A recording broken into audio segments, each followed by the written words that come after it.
अस्सलाम वालेकुम स्टूडेंट। आज हमारा टॉपिक है टॉर्क एंड एंगुलर एक्सेलरेशन।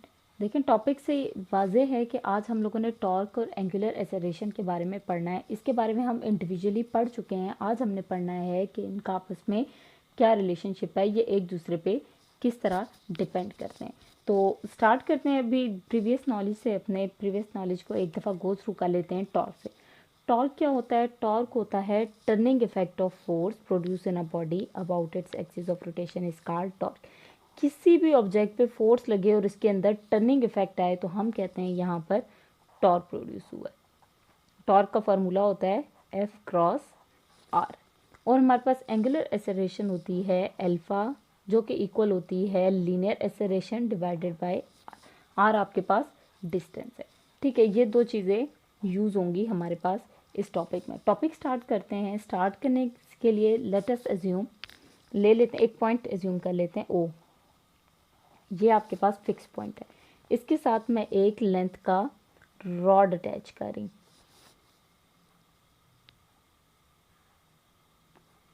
ठीक है। ये मैंने इसके साथ एक आर लेंथ का रॉड अटैच कर दिया और इसके एंड के ऊपर मैंने एक मैस रख दिया है एम।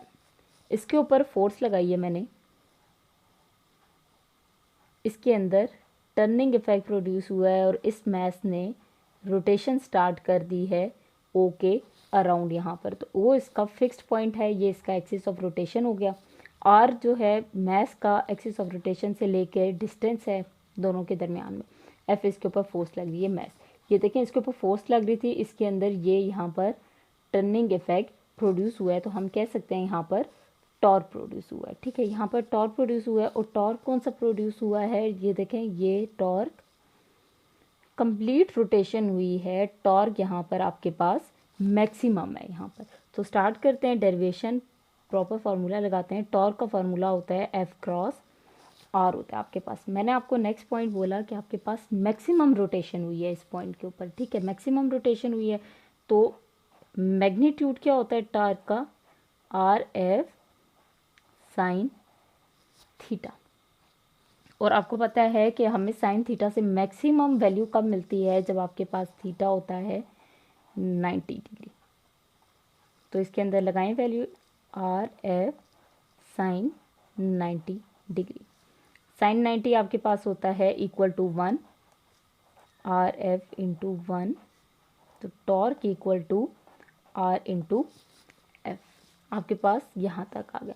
फिर according to second equation of motion, second law of motion, force होती है equal to F equal to mass into acceleration के इक्वल होती है एफ इक्वल टू एम, जिसे हम लोग जल्दी में बोल देते हैं एफ इक्वल टू एम। मैं ये देखें, हमारे पास फोर्स है, मैं फोर्स की जगह पे एम ए लिख सकती हूँ। तो मैं फोर्स की जगह पे एम ए लिखूँगी भी नेक्स्ट स्टेप में। T equal to R M A मेरे पास आ गया, ठीक है। मैंने इसके अंदर ये वैल्यू डाली है। अब हमारा टॉपिक अभी दोबारा से गो थ्रू करें, देखें क्या है। एंगुलर एक्सेलरेशन है और मेरे पास अभी आई है लीनियर एक्सेलरेशन। मैंने आपको बताया था एंगुलर एक्सेलरेशन होती है alpha equal to linear acceleration divided by R. दोबारा इधर लिखते हैं, alpha equal to linear acceleration divided by R. ये आर ये वाला डिस्टेंस है आपके पास, ठीक है। तो मुझे चाहिए है अल्फा, चाहिए है मुझे ए नहीं चाहिए। तो मैं सिंपली करूँगी कि ए को इसी साइड पे रहने दूंगी, आर को अल्फ़ा के पास जाके लेके जाके मल्टीप्लाई करवा दूंगी। तो आपके पास आ गई linear acceleration equal to angular acceleration into R. तो मैं इस ए की जगह पे अब ये वैल्यू लिखूंगी, क्योंकि मुझे रिक्वायर्ड ही एंगुलर एक्सेलरेशन है, मुझे लीनियर एक्सेलरेशन नहीं चाहिए। तो मैं लिखूंगी T equal to R M alpha R लिखूंगी। आर हमारे पास दो हैं, इसको रीअरेंज करें तो हो जाएगा आर स्केयर एम अल्फ़ा। इसको मैं दोबारा लिखती हूँ एम आर स्केयर अल्फ़ा। आप लोगों ने प्रीवियस लेक्चर में पढ़ा था कि एम आर स्केयर किसके इक्वल होता है? एम आर स्केयर होता है equal to moment of inertia के इक्वल होता है। तो मैं एम आर स्केयर की जगह अभी यहाँ पर लिखूंगी आई अल्फ़ा। तो ये हमारे पास फाइनल रिलेशन है टॉर्क और एंगुलर एक्सेलरेशन के दरमियान में, कि टॉर्क इक्वल होता है moment of inertia into angular acceleration. ये तो आपके पास सिर्फ एक मैथ्स के लिए आंसर है।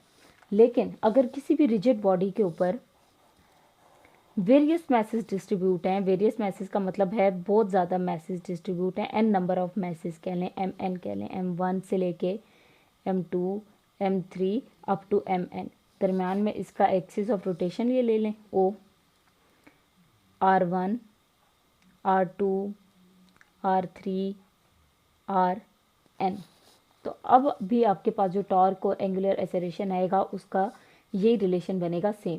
वो किस तरह बनेगा अभी देखें कि ये देखें सबका टॉर्क सेपरेट सेपरेट प्रोड्यूस होगा। M1 का टॉर्क अलग प्रोड्यूस होगा, M2 का अलग, M3 का अलग, n नंबर ऑफ टॉर्क्स आपके पास अब प्रोड्यूस होंगे। तो T टोटल होगा T1 plus T2 plus T3, ये टॉर्क्स हैं आपके पास, ठीक है, अप टू Tn। आपके पास टॉर्क 1 की हम इधर इस वाली से स्टार्ट करेंगे,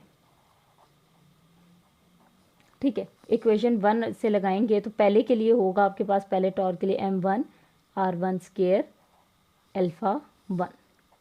नेक्स्ट के लिए टॉर्क 2 के लिए होगा M2 R2 square alpha 2। Torque 3 के लिए होगा M3 R3 alpha R3 square alpha 3 plus up to MN RN square alpha n। देखें ये जो टॉर्क प्रोड्यूस हुए हैं सबकी डायरेक्शन सेम थी, तो सबकी जो एंगुलर एक्सेलरेशन है वो भी सेम होगी। तो हम लिखेंगे alpha 1 equal to alpha 2 equal to alpha 3 equal to alpha n equal to alpha. Alpha की वैल्यू सब में सेम है, M1 R1 square alpha, M2 R2 square alpha, M3 R3 square alpha plus up to MN RN square alpha. Alpha इन सब में same है तो मैं इसको बाहर कॉमन ले लूँगी। ये देखिए मैंने कॉमन ले लिया, बाकी वैल्यू एज इट इज़ लिख दूँगी।